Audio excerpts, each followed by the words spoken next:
Isso. São os 6 e pouco de aposentadoria, mais os 20 que a minha mulher recebia, que passou para 30, mas ela não recebeu nenhum de 30 porque morreu antes. Mais ou menos, então, 26 mil, é isso? Não, pode dar 30 mil. 30 mil reais mensais. Tem mais porque tem doação para meus filhos. Porque eu não tenho... Não, mas o senhor, pessoalmente, só quero saber isso. Eu poderia chegar a quanto? 50 mil? Tá, 50 mil reais mensais. Eu não sei, eu tô tentando chutar aqui, doutor. Tá, aproximadamente... Eu posso depois mandar por escrito, sabe, o que... Tá, é porque é importante, porque o juiz precisa fixar disso. O rendimento fixo que eu recebo todo mês é esse, são 6 e pouco da anistia e era 20, agora passou para 30. 26 mil, a então. empresa Lewis que paga. Tá, 26 mil reais. Depois o advogado manda para o senhor aí o total do rendimento das doações. Tá bom. Estado civil viúvo, tá? 4, nenhum menor de idade. Tá. Grau de instrução do senhor. Grau de instrução. Um curso primário e um curso técnico. Tá. Curso primário e curso técnico.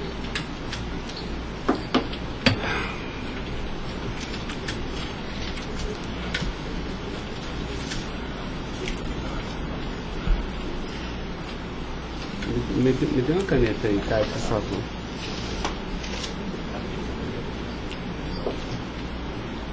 Pode gravar, Caio.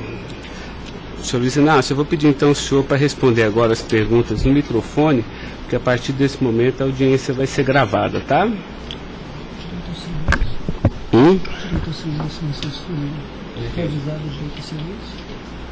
Eu vou avisar ele agora. Vou falar da acusação e vou avisar. Tá? Tá pronto, Caio? Tá. Senhor Luiz Inácio, esse momento é o momento do seu interrogatório, tá? A lei lhe garante o benefício de ficar em silêncio em todas as perguntas que eu lhe fizer, as perguntas feitas pelo membro do Ministério Público, pela defesa dos denunciados, inclusive até pela sua própria defesa, tá? Existem 2 denúncias aqui nessa ação penal, envolvendo Delcídio do Amaral Gomes, André Santos Esteves, Edson de Siqueira Ribeiro Filho, Diogo Ferreira Rodrigues, Luiz Inácio Lula da Silva, o senhor, José Carlos Costa Bunlai e Maurício Barros Bunlai, tá? E em síntese, a denúncia fala da existência de uma organização criminosa, tá? Pelo menos do dia 1º de fevereiro de 2015 até 20 de novembro de 2015. E a denúncia narra que todos esses denunciados teriam se esforçado para evitar ou para menos modular e conseguiram retardar a celebração de um acordo de colaboração premiada entre o Ministério Público Federal e Nestor Severo, tá? Depois a denúncia narra que um crime de patrocínio infiel, tá? Cometido pelos denunciados também, e de exploração de prestígio, tá? Bom, o senhor tem conhecimento desses fatos, tá? Né? Eu lhe pergunto, esses fatos que são descritos na denúncia são verdadeiros, falsos? Eu queria que o senhor fizesse uma explanação cronológica do que aconteceu e envolvendo a sua pessoa. Os dados são falsos. Eu queria aproveitar a oportunidade, doutor Ricardo, para dizer ao senhor que eu faço política desde os 23 anos de idade. Comecei em 1968 pelo movimento sindical. Depois fizemos as greves mais importantes desse país, depois do regime militar. Depois resolvemos que o sindicato já era muito limitado para a luta democrática desse país, resolvemos criar um partido político. Participei da criação do mais importante partido político de esquerda da América Latina, partido que fez a maior política de inclusão social na história desse país, partido que fez a maior política de combate à corrupção na história desse país. Se nós analisarmos o que aconteceu de 2003 até dezembro de 2014, a gente vai perceber que o Ministério Público, a Polícia Federal, a Controladoria Geral da República nunca tiveram, e a Controladoria nunca tiveram tanto apoio e tantas mudanças legislativas para melhorar a eficácia do combate à corrupção como nós fizemos. E há mais ou menos 3 anos, doutor, eu tenho sido vítima de eu diria quase que de um massacre. Ou seja, eu acho que todos aqui têm dimensão do que é um cidadão que foi presidente da República, que foi considerado o mais importante presidente da história desse país, que saiu com 87% de aprovação de bom e ódio, que fez com que o Brasil fosse respeitado no mundo inteiro e virasse protagonista internacional. De repente é pego de surpresa por manchete de jornais, por notícias na televisão, todo dia, todo santo dia, no café da manhã, no almoço e na janta, alguém insinuando, tal empresário vai prestar uma delação e vai acusar o Lula. Tal deputado vai prestar uma delação e vai acusar o Lula. Agora vão prender fulano, agora vão pegar o Lula. Agora vão pegar fulano e vai prender o Lula. Prender o Odebrecht, vai delatar o Lula. Prender o Aoeste, vai delatar o Lula. Prender o Mulay, vai delatar o Lula. Prender o Delcídio, vai delatar o Lula. Prender o Papa, vai delatar o Lula. Eu esperando pacientemente. Por isso eu estou muito, muito orgulhoso e prazeroso de estar aqui para poder, na frente de um juiz imparcial, contar a versão desse fato. Primeiro, me ofende profundamente a insinuação de que o PT é uma organização criminosa.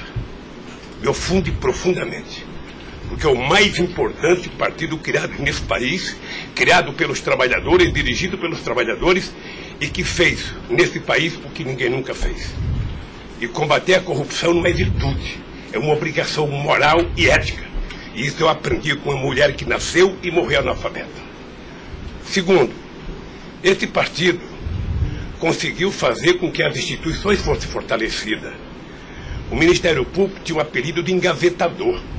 No meu governo, pela minha vocação sindical, eu fazia questão de fortalecer a corporação e indicar o representado pela instituição. A Polícia Federal, quantos processos eram engavetados? Quantas pastas sumiram nesse país?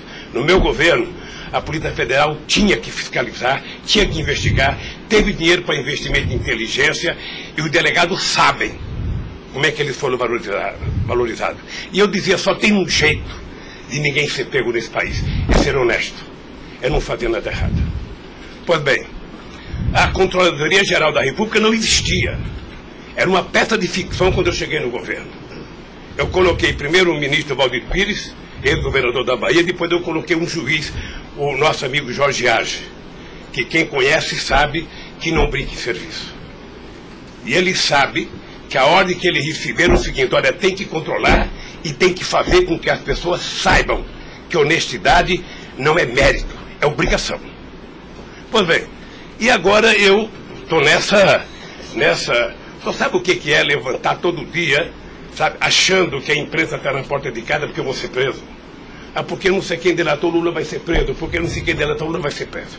E eu tenho dito, eu duvido, antes, durante e depois, os que estão presos e os que vão ser presos, que tenha um empresário ou um político que tenha coragem de dizer que um dia me deu R$10, ou que tenha coragem de dizer que um dia o Lula pediu 5 centavos para ele. Eu não faço isso porque sou melhor do que os outros, não. Eu faço isso porque quem chegou à presidência da República como eu cheguei, depois de perder 3 eleições, não tinha o direito de errar. Fiquei 8 anos no meu mandato, doutor, 8 anos, sem ir num jantar, sem ir num aniversário, sem ir num casamento, exatamente para não dar pretexto de aparecer aqueles que vão tomar uma champanhe e vêm pedir um favor. E vem tirar fotografia com o celular para depois explorar essa fotografia. Eu fico orgulhoso de estar prestando depoimento e chateado por uma ilação feita nesse processo contra mim pelo senador Delcídio. Portanto, eu queria lhe dizer que eu estou aqui para responder toda e qualquer pergunta. Se tem um brasileiro nesse momento que quer a verdade e deseja a verdade nesse país, sou eu.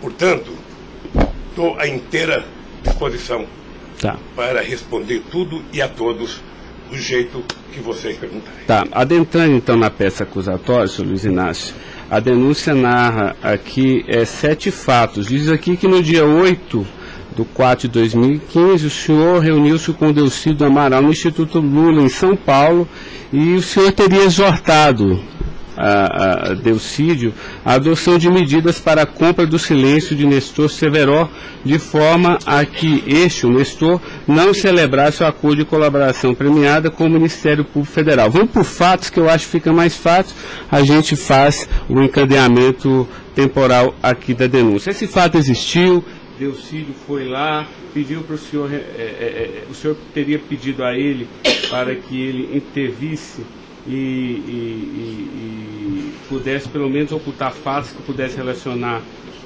o senhor José Carlos Bunlai, e ele diz mais, diz até que o senhor também teria pedido a ele, porque o senhor também teria envolvimento aqui com negócios escusos na Petrobras. Doutor, só tem um brasileiro que poderia ter medo de um depoimento do Severo, pela relação que tinha com ele, que é o Delcídio. Eu não tinha relação com o Severo. Portanto, eu não tive nenhuma preocupação com o depoimento de nenhum empresário, de nenhum diretor da Petrobras, porque não tem essa relação com eles. Portanto, o Delcídio contou uma inverdade nesse processo. Mas essa reunião existiu? Deve ter tido muitas reuniões com o Delcídio. Ele era senador da República, era líder do governo, nós conversamos muitas vezes em São Paulo e em Brasília. E com outros deputados. Lá no Instituto Lula? Várias vezes o Delcídio esteve lá. Várias vezes. Ok. Eu iria perguntar por fatos aqui, mas assim, pelo que o senhor está falando, senhor, ele teve lá, o senhor admite que conversou com ele, mas não houve essa conversa para adoção de medidas, o senhor teria pedido para ele, porque o senhor, José Carlos Bunlai é amigo do senhor. Doutor Ricardo, deixa eu dizer uma coisa. Eu não tenho nenhuma razão para ter qualquer problema com o depoimento do Severo. Mas nenhuma razão. Não o conheço, não tive convivência com ele. Portanto, o depoimento do Severo era um problema para o Delcídio e não para mim, que teve uma convivência com ele ainda no governo anterior, antes do meu governo, quando foi diretor de óleo e gás da Petrobras. Não foi comigo. Tá, não surgiu essa conversa, então. Não surgiu, não se tocou. Se o senhor falar da Lava Jato? Doutor, da Lava Jato, hoje no Brasil, a gente fala no café, no almoço, na janta e ainda depois da novela. Mas não porque só passa isso na televisão. Mas não se tocou no nome do Severo. Não tocou no nome. E muito menos no nome do Bunlai. Sabe, de que foi pedido coisa para o Bunlai? É um absurdo. É um absurdo. Eu não sei o que o Delcídio esperou fazer com isso. Certamente, depois de preso alguns dias, as pessoas começam a encontrar um jeito de sair da cadeia e resolve jogar a culpa em cima dos outros. Como é que o senhor reagiu quando ele foi preso? Eu tive uma reação que eu sei que ele não gostou, quando ele citou que o juiz da primeira corte, do Superior Tribunal, ele tinha conversado com ele. Eu disse, esse cara é um imbecil, tá? Porque mas nem na morte você citaria se você teve ou não uma conversa com a Suprema Corte sobre um processo. Foi essa reação que eu tive e ele me parece que não gostou da minha reação. Eu fiquei sabendo pela boca de alguns advogados que ele ficou muito chateado porque eu disse que ele era um imbecil. Eu não quis ofendê-lo, apenas achei que a atitude foi equivocada. Tá, eu tenho mais alguns questionamentos, mas depois eu faço na medida que os temas forem agitados aqui pelas partes, tá? O Ministério Público tem perguntas, doutor? Bom dia. Acabei não vendo a sua chegada, mas não revelo. Em nenhuma dessas reuniões o Delcídio comentou sobre o receio que ele teria sobre as delações do Severo? Não, ele não comentou, mas era sabido por todo mundo que acompanha todo esse processo da relação histórica do Delcídio com o Severo. Tem até um livro publicado por uma jornalista da revista Veja que mostra claramente a relação do Delcídio com o Severo. Era muito antiga, sabe? No governo passado, no governo anterior ao meu, porque ele chegou, acho que até a ser ministro interino de Minas e Energia. senhor acredita que a referência ao seu nome tenha sido útil para o Delcídio conseguir a delação premiada? Olha, por tudo que eu vejo todo dia na imprensa, eu acho que tem alguém instigando a falar meu nome. Eu fico sabendo de notícias, não sei se é verdade, nos blogs, nos colunistas, de que todo dia alguém vai prestar depoimento e fala o nome do Lula, cita o nome do Lula, cita o nome do Lula. Eu canso de ouvir isso todo santo dia, sabe? É bem possível que eu vi uma entrevista dele na Globo News que parecia que tinha recebido o prêmio Nobel da delação, a disfarçatez, sabe? Como ele estava se desenvolvendo, eu fui no Roda Viva. Ou seja, depois que fazem a bobagem que fez, se é que fez, ele teria que jogar nas costas de alguém. Primeiro, sabe, a minha relação com o Delcídio era uma relação institucional. E ele sabe disso. Voltando um pouco, o senhor poderia explicar a sua relação com o Bunlai? Veja, eu conheci o Bunlai na campanha de 2000. O PT governava o estado do Mato Grosso do Sul. E eu precisava fazer uma gravação para um programa de televisão da campanha para falar com o setor do agronegócio. E aí o governador do PT disse que tinha um amigo lá e me levou na fazenda dele, me parece que em Miranda. E eu fui nessa fazenda, uma boa fazenda. Até depois eu fui pescar nessa fazenda, fiquei 4 dias no Rio Miranda, não peguei nenhum peixe. Mas gravei um programa, foi um programa de sucesso. Depois eu ganhei as eleições e depois estabeleci uma relação com o Zé Carlos Bunlai. Qual é o conhecimento ou participação que o senhor teve na questão do empréstimo do Banco Chain ao PT que teria sido feito com a intermediação do Bunlai? Eu não, já disse isso, eu não tenho nenhum... Fiquei sabendo de que o Bunlai tinha feito o empréstimo pela imprensa. O senhor teve conhecimento de que para quitar esse empréstimo, houve a contratação pela Petrobras, da empresa Chain Engenharia, na questão Fiquei da sabendo também pela imprensa, e me parece que numa pergunta que o Ministério Público já me fez. Após esses fatos, sobre a saída do Cerveró do posto da diretoria da Petrobras, há uma informação na denúncia relativa a divisões de indicações por partido de diretorias na Petrobras. Diretoria de abastecimento seria normalmente indicada pelo PP, diretoria de serviços pelo PT, diretoria nacional pelo PMDB. O senhor tem conhecimento disso? Veja, deixa, doutor Ivan, dizer uma coisa que me parece que está virando costumeiro isso no depoimento, que é a falta de compreensão do que significa um governo de coalizão em qualquer parte do mundo. E parece que tem pessoas com dificuldade de compreender isso. Aliás, no depoimento do presidente Fernando Henrique Cardoso, ele foi muito bem ao explicar o que é um governo de coalizão. Quando você ganha uma eleição, um regime presidencialista de coalizão, você tem que montar o governo. Você precisa construir uma maioria no Congresso Nacional para você poder montar o governo. E você não monta a maioria com quem você quer. Porque se você pudesse, você pegaria só suplente que não foi eleito. Mas como o suplente não vota, você tem que fazer o acordo com quem é eleito, com quem tem mandato. E obviamente que você pode fazer um acordo programático, e nesse acordo programático você pode fazer um acordo de participação no governo. Então os partidos que compõem a base do governo participam do governo, indicam ministros, indicam cargos.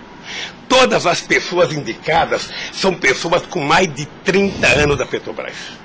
Eu já disse no depoimento, sabe, que vocês vão ter que ouvir muita gente, o Conselho Fiscal da Petrobras, o Conselho de Administração da Petrobras, sabe, para saber se havia denúncia de corrupção, porque quando nós indicamos as pessoas e quando os partidos indicam, ou seja, se aparecer alguma denúncia de corrupção e aparecer no GSI, essa pessoa não é indicada. Porque qual é o critério? O partido tem um ministro, o partido tem uma bancada. Essa bancada conversa com o ministro. Se indicar um nome qualquer, esse nome vai para a Casa Civil, da Casa Civil passa para o GSI, que é o Gabinete Institucional, faz um levantamento, eu não sei aonde, sabe? E se não tiver nenhuma denúncia, essa pessoa é mandada para o Conselho de Administração e o Conselho de Administração indica. Não é o presidente da República que indica, é o Conselho de Administração. É assim que funciona em qualquer lugar do mundo. Ex-presidente, mas só uma questão relativa a isso. Existe um vídeo no YouTube em que o senhor está inaugurando uma plataforma que o senhor realmente fala que no seu governo a Petrobras se tornou mais transparente e que o senhor participava mais das decisões da Petrobras. É de uma plataforma em Angra dos Reis, isso foi em 2010. Então, deixa, doutor. Aí eu estou lhe perguntando para o senhor explicar. O senhor se lembra desse discurso? Eu sei que é muita coisa, mas eu estou até com um vídeo aqui e eu queria lhe perguntar isso. Senão a gente pode até passar. É que a imprensa dizia que eu vivia fazendo assembleia. Eu fui o presidente que certamente mais visitei a Petrobras. Eu fui o presidente que decidi no governo e com a Petrobras de que era importante que a gente recuperasse o poder de construção de plataforma da Petrobras para a gente não importar da Coreia ou da China, que era preciso criar uma indústria petrolífera forte no Brasil. Por isso é que nós aprovamos a Lei de Conteúdo Nacional. 65% de tudo que fosse construído de plataforma sonda teria que ser feita no Brasil, para a gente ter uma política industrial, para a gente definir uma política de engenharia, de ciência e tecnologia, porque o Brasil é um país grande, o Brasil não pode ser um serviçal, o país não é uma republiqueta. Este país poderia produzir e atender toda a América Latina e atender toda a África que margeia o rio chamado Atlântico. Lamentavelmente. Não, mas a pergunta é o seguinte, é porque o senhor falou que realmente no seu governo se participava, o senhor participava mais das decisões. Eu não participava, deixa eu mais falar. das decisões. Se o senhor quiser, a gente pode até ter um vídeo, e eu trouxe aqui aí para o senhor explicar. E Delcy também havia falado isso, que depois do mensalão, o governo federal, a presidência da República, participava mais na Petrobras. Isso ele falou. Deixa eu lhe falar uma coisa, o papel do governo, o governo participa na Petrobras através do Conselho da Petrobras. O Conselho da Petrobras tem vários ministros, tinha ministra de Minas e Energia. Tá? Eu, durante todo o tempo da Petrobras, eu só participei de uma reunião de definição da política estratégica da Petrobras. A discussão de investimento para os próximos 20 anos. Se a gente ia recuperar a indústria naval, se a gente ia recuperar a indústria de sonda, de plataforma, se a gente ia discutir, sabe, exportar, se a gente ia fazer a lei de partilha, se a gente ia fazer com que o petróleo voltasse a ser do povo brasileiro, como nós conseguimos fazer. Nessas decisões estratégicas eu participei de uma reunião. Tá, mas de cargo então não. De cargo não. Porque tem o Fernando Soares que fala que o senhor realmente definia também essas questões. Não definia cargo. Quando havia briga no PMDB, ou quem decidia, se não se decidir, era o senhor que realmente... Deixa eu lhe dizer uma coisa para o senhor. O presidente não indica cargo na Petrobras. O presidente recomenda ao Conselho da Petrobras a indicação de tal pessoa indicada por tal partido político a partir da capacidade técnica das pessoas. É assim que funcionava no governo anterior, é assim que funcionava certamente no governo militar, é assim que deve funcionar hoje. É assim que deve funcionar hoje. Porque a Petrobras é uma empresa de engenharia muito poderosa e você não pode ficar colocando gente que não tem expertise para fazer determinadas coisas. Tá. Mas a expressão foi essa aqui, eu anotei. A gente sabe o que acontece lá dentro. O que o senhor quer rever o discurso? Eu não preciso rever, não. Tá. Assim, porque isso me chamou a atenção. A gente sabe, quer dizer, antigamente era uma caixa preta, foi esse o contexto. E agora a gente sabe o que acontece lá dentro. Quais foram os mecanismos que o senhor tomou, então, para que a Petrobras realmente ficasse mais transparente? A fazer com que o Conselho acompanhasse mais as decisões. Porque como a Petrobras é muito grande, entre uma decisão do Conselho da Petrobras, uma aprovação da diretoria e os acontecimentos nas engenharias da Petrobras, são milhares de pessoas que participam daquilo.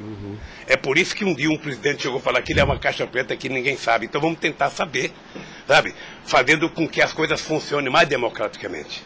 Por exemplo, quando nós descobrimos o pré-sal, nós tivemos uma decisão estratégica do que fazer com o petróleo. O petróleo não é das empresas estrangeiras que vêm aqui comprar gás e óleo, não. O petróleo é nosso. Então eles vão ter que pagar para o governo. É por isso que nós aprovamos 75% do ROT para a educação. É por isso que nós aprovamos a partilha, que é o que incomodou muita gente no mundo, o que incomodou as grandes petroleiras. É esse país que tinha complexo de vira-lata, virar dono do seu nariz. Ok. Eu sei que isso incomodou muita gente. Incomodou muita gente no mundo inteiro. Sabe, e agora estão tentando desmontar. Porque um país que não se respeita, um país que não tem soberania, um país que não tem empresas de porte extraordinário como a Petrobras e vende tudo, sabe, sinceramente, não é um país. Ok. Doutor Ivan, só porque o senhor tocou no tema, eu quis aproveitar, tá? Mas pode continuar, pode prosseguir. A pergunta é relativa à diretoria internacional, que ela foi ocupada pelo Cerveró e depois pelo Zelada. Ambos foram indicações do PMDB ou o Cerveró foi indicação do PT e o Zelada... Não, eu já tive a oportunidade de dizer isso. Isso foi indicação do PMDB. Ambos? Não sei se de todo o PMDB ou da bancada do PMDB de Minas Gerais, que foi indicado o Zelada para diretor internacional da Petrobras. O critério é o mesmo. O Zelada foi indicado, passa na Casa Civil, passa no GSI e é mandado ao Conselho da Petrobras, que decide. Não, perfeito. Mas e o Cerveró? Ele tinha sido indicado anteriormente pelo PT ou pelo PMDB? Pelo PMDB pelo também. PMDB. Eu acho, eu falo quase com certeza absoluta pelo PMDB. É o que diz eu falo quase que com certeza absoluta. A pergunta é o seguinte, com a troca pelo Zelada, a saída do Cerveró desse posto de diretoria, ele acabou sendo indicado para a BR Distribuidora. No próprio depoimento do Cerveró, ele afirma que isso teria sido como um reconhecimento pelo papel que ele prestou no auxílio da contratação da Chain pela Petrobras, na questão do navio sonda. Me parece que ele não diz isso exatamente. Me parece que ele utiliza a palavra acha que foi isso. É diferente de dizer que ele disse. Ou seja, ele acha que foi isso. Deixa eu lhe falar uma coisa. Eu não conheço o Cerveró. Conheço agora que ele ficou famoso. Tá? Quando eu vi o Cerveró, eu vi a en passant em reuniões coletivas. Portanto, eu não tinha nenhum interesse de tirá-lo e nenhum interesse de colocá-lo. Nenhum interesse. Para mim, se uma força política que compunha o governo indicasse ele ou outra pessoa e tecnicamente ele fosse reconhecido pelo conselho da empresa que o indicou, para mim estava perfeito. E veja, durante todo esse período não houve uma única denúncia contra nenhum deles. A denúncia começou a acontecer porque o juiz Moro começou a fazer escuta durante 8 anos num bandido chamado Rousseff, e aí então, em 8 anos dá para pegar alguma coisa. Pegou esse negócio. O senhor tem conhecimento de quem teria feito a indicação do nome do Cerveró para a BR Distribuidora? Se foi algum partido? Eu não sei se foi um partido ou se foi através do Zé Eduardo Dutra, que devia ter relação com o Cerveró, porque ele tinha sido presidente da Petrobras. Ele deixou de ser presidente da Petrobras e foi ser presidente da BR. E ele pode ter chamado o Cerveró, ou o mesmo partido que tinha indicado o Cerveró e depois tirou o Cerveró pode ter pedido para ele ir para lá. Eu suponho que seja isso. Ok. O senhor conversava com certa frequência com o Bunlai por telefone, dentro dessa relação de amizade? Não era meu amigo.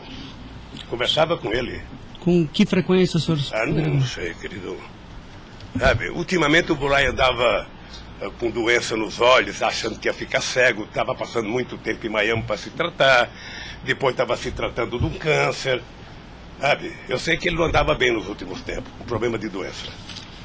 Porque a denúncia cita algumas ligações de um telefone que pertenceria ao Instituto Lula. O senhor utilizava esse telefone do Instituto Lula para conversar com o Bunlai também, ou normalmente usava, só o mas seu qual celular? É o crime do Bunlai ligar para mim? Não, eu estou tentando esclarecer os fatos, presidente. Eu conversava com o Bunlai, tinha um profundo respeito pelo Bunlai, um profundo respeito. O Bunlai sabe perfeitamente bem que a relação que ele tinha comigo não permitia que discutisse qualquer negócio, porque eu não levo para casa ninguém para discutir negócio. O negócio eu discutia no palácio. Mas o senhor sabe se ele utilizava o nome do senhor? Porque o Salim Chain e o Fernando Chain confirmam que José Carlos Bunlai disse que Luiz Inácio Lula da Silva interveio na contratação da Chain pela Petrobras. Está descrito na peça do Ministério Público. Doutor, se o senhor soubesse quanta gente usa o meu nome em vão, de vez em quando eu fico pensando para as pessoas lerem a Bíblia para não usar tanto meu nome, não. Tem gente que faz campanha financeira em meu nome, tem gente que é candidato em meu nome, tem gente que faz panfleto dizendo que eu estou apoiando, tem gente que coloca a fotografia minha dizendo que eu estou apoiando ele, sabe? Não tem como fazer isso. Se alguém falou, sabe? Se alguém falou, somente o Zé Carlos Bunlai pode provar isso, ou o Chaim na frente dele. Eu duvido que o Zé Carlos Bunlai, ou algum outro empresário, ou algum outro, desses que já prestaram depoimento, diga que um dia eu chamei ele para conversar sobre tal coisa, sobre qualquer coisa. Sabe por quê, doutor? Porque eu tinha noção de que o único jeito de eu governar esse país dignamente era não permitir qualquer promiscuidade na minha relação com os agentes empresariais ou os agentes políticos. Desculpa, a afirmação seria que o senhor estaria abençoando o negócio da Chaim pela Petrobras. O senhor não... Nem abençoando, nem amaldiçoando, porque eu não sabia. Sem mais perguntas, excelência. A defesa, então, a sua defesa vai ser a última a perguntar. A sua defesa de Delcídio Amaral.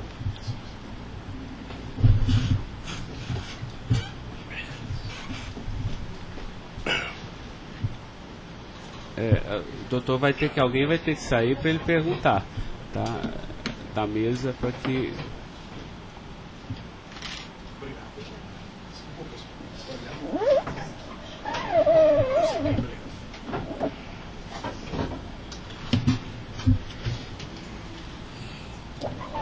Bom dia. Bom dia.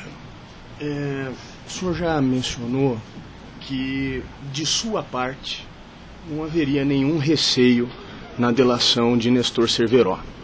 A indagação que eu faço é se, da parte de Bunlai, seu amigo, se ele lhe confidenciou algum receio da delação do Cerveró. Nunca. Nunca. Nunca. Ele mencionou se conhecia o Cerveró?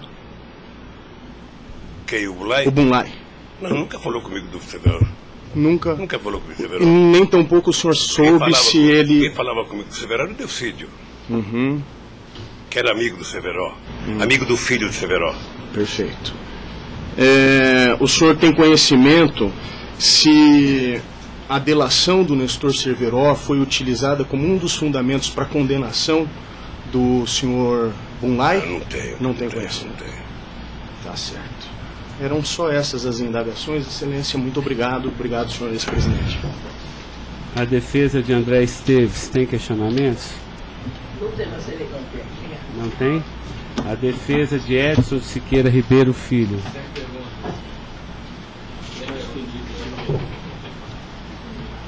A defesa de Diogo Ferreira Rodrigues.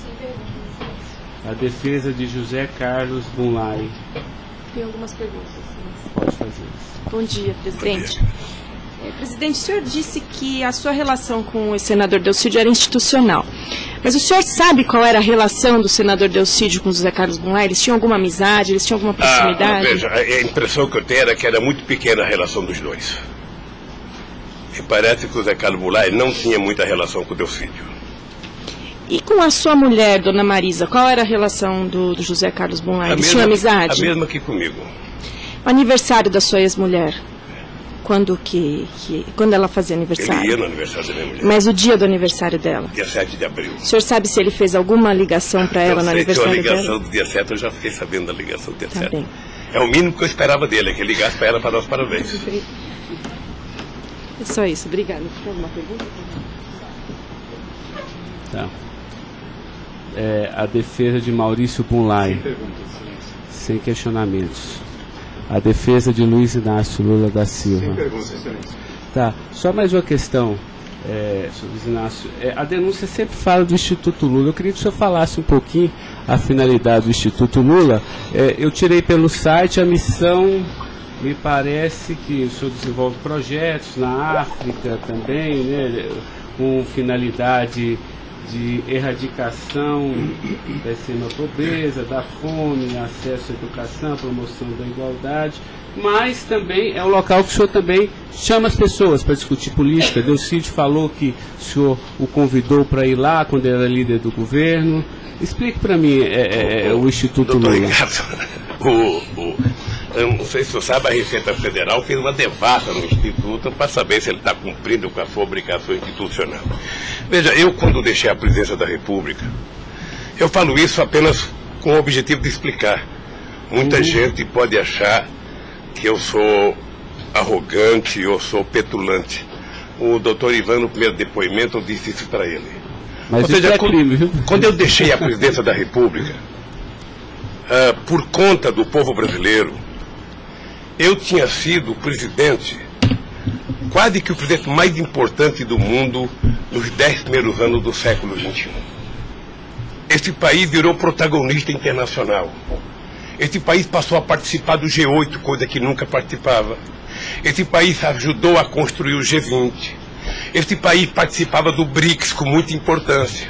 Esse país participava do IBAS entre Brasil, África do Sul e Índia. Esse Brasil criou a Unasul, criou a CELAC, onde pela primeira vez a gente fazia uma reunião da América Latina sem participação dos Estados americanos. Esse país não deixou a ALCA entrar aqui.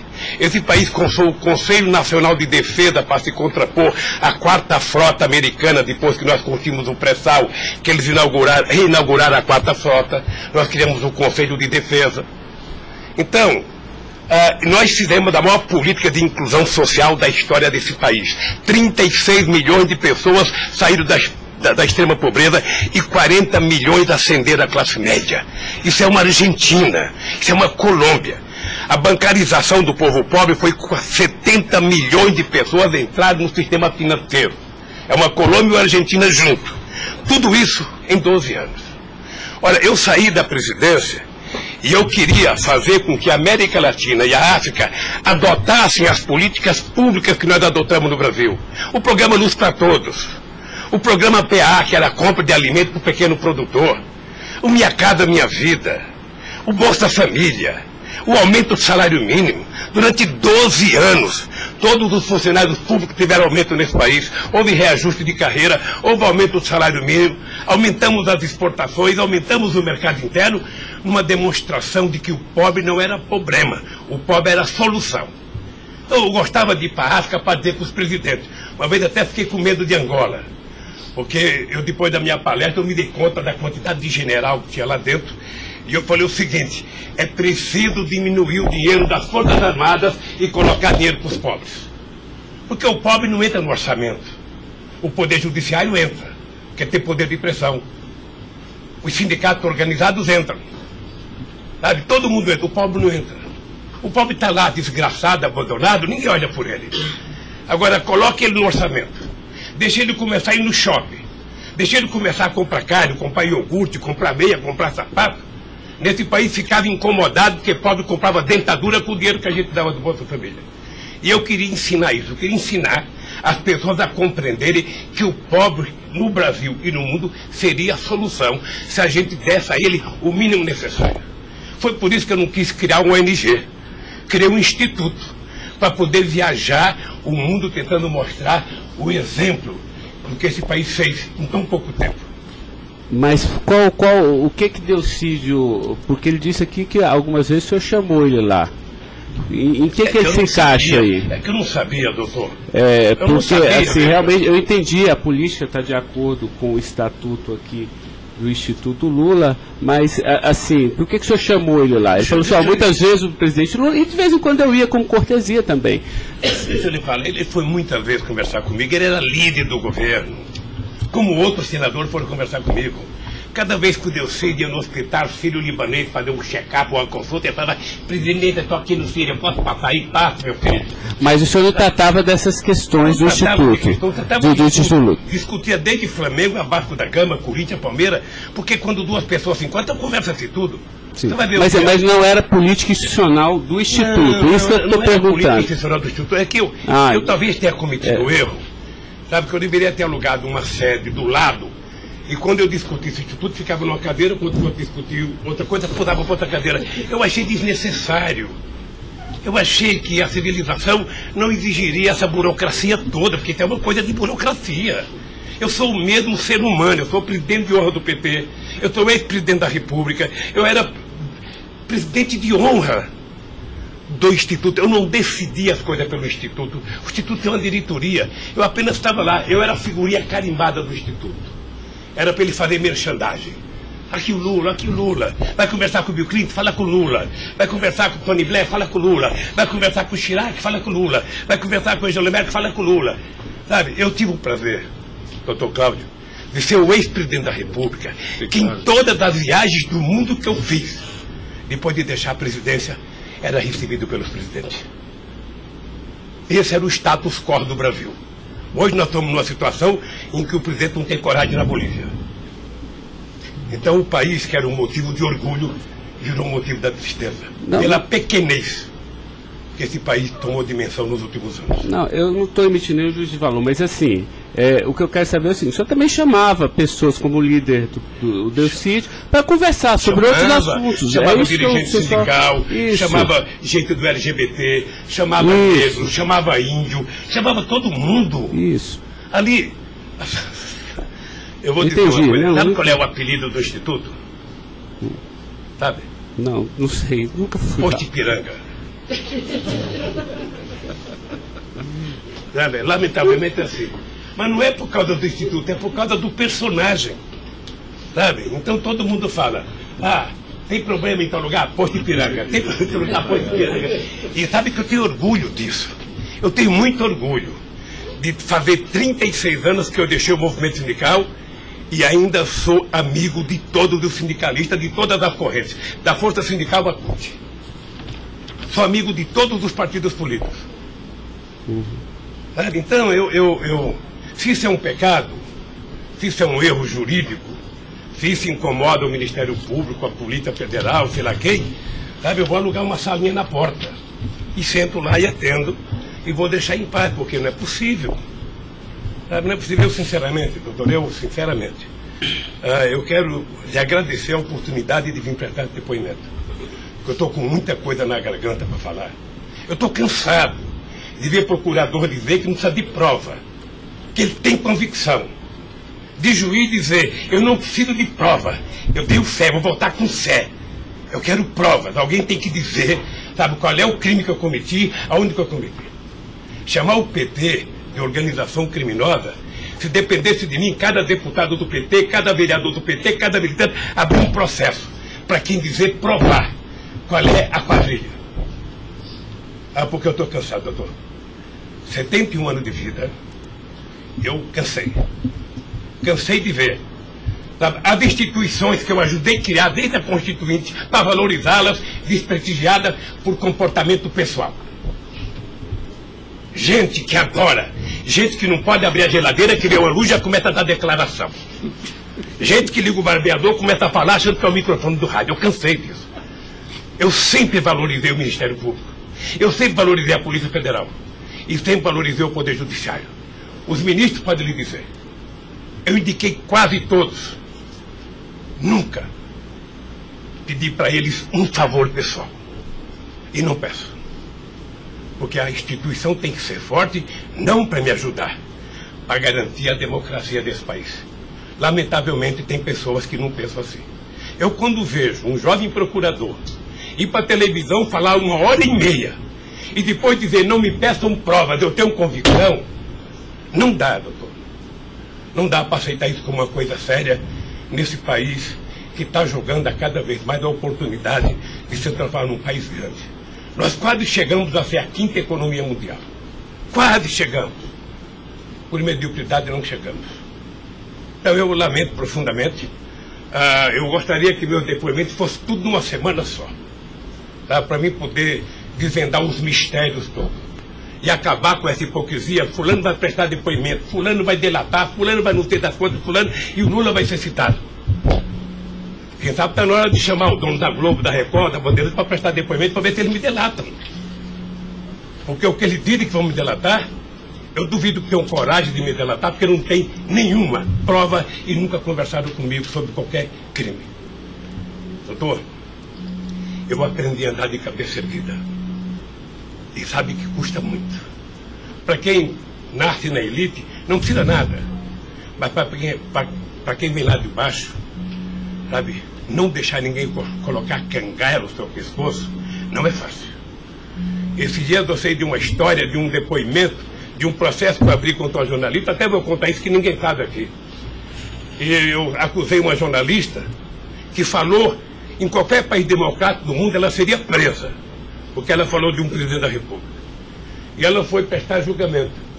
E a advogada, acho que a nossa advogada, me chamou de doutor. Aí o juiz começou a rir. Ah, mas ele não é doutor? Ele não é doutor? Como é que você chama ele de doutor? Não, estou chamando ele de doutor porque ele tem vários diplomas de doutor honoris causa. O juiz deu uma gargalhada e pouco tempo depois inocentou a jornalista. Eu vou recorrer até a Suprema Corte. Aos 71 anos eu não sei quanto tempo de vida que eu tenho, mas eu tenho fé em Deus de ver essa jornalista ser educada. Porque, em nome da liberdade de imprensa, ninguém pode avacalhar a vida dos outros. Ninguém pode. E o que eu estou vendo nesse processo? Tem gente que acha que eu sou contra a Lava Jato. Pelo contrário, eu quero que a Lava Jato vá a fundo para ver se acaba com corrupção. O que eu sou contra é tentar criminalizar a pessoa pela imprensa e não pelos autos do processo. O que eu sou contra é execrar, é condenar. Eu conheço pessoas que tivessem liberdade seriam mortos na rua. Tal é. Sabe quantas horas eu tenho de notícias negativas contra mim no Jornal Nacional em 8 meses, 16 horas? Nenhum político no mundo aguentaria isso. E eu vou matá-lo de raiva, porque toda pesquisa vai aparecer na frente. Para eles saberem que nem sempre eles podem brincar com as pessoas. Sabe? Então o juiz, o promotor, o delegado, não tem que ficar fazendo, sabe, pirotecnia com as pessoas. A primeira apura, investigue e condene. Quando condenar, bote na cadeia. E acabou. Sabe, não é tirando fotografia de criança, mostrando casa, mostrando não sei das quantas, inventando mentiras, inventando ilações. Então, eu quero lhe dizer que o senhor está diante de um homem que está disposto a prestar tantos quanto depoimentos for necessário. E quero que todo mundo saiba, se tem um brasileiro que quer a verdade nesse país, sou eu. E não me venham com mentiras ou com ilações. Porque um cidadão que nasce no Nordeste e não morre de fome até os 5 anos de idade, não tem medo de cara feia. Eu quero defender a minha honra, que é o valor mais importante que eu tenho. Então eu quero lhe agradecer esse depoimento e a liberdade de poder dizer essas coisas que eu até agora não tinha falado, mas eu cansei, eu vou falar. Doutor Luiz Inácio, o momento é do senhor, tá? É a sua defesa, o senhor tem todo o direito de falar. Só mais uma questão para a gente encerrar, acho que ninguém tem mais questionamentos. O presidente do Instituto Lula, na época, em 2015, era o doutor Paulo Camoto. Ele não participava de nenhuma reunião, assim, com o senhor, às vezes, ou participava, ou era bem informal, como o senhor disse? Eu sou um pouco relaxado, sabe? Porque Delcídio disse aqui que as reuniões eram somente ele e o senhor, que as coisas era só...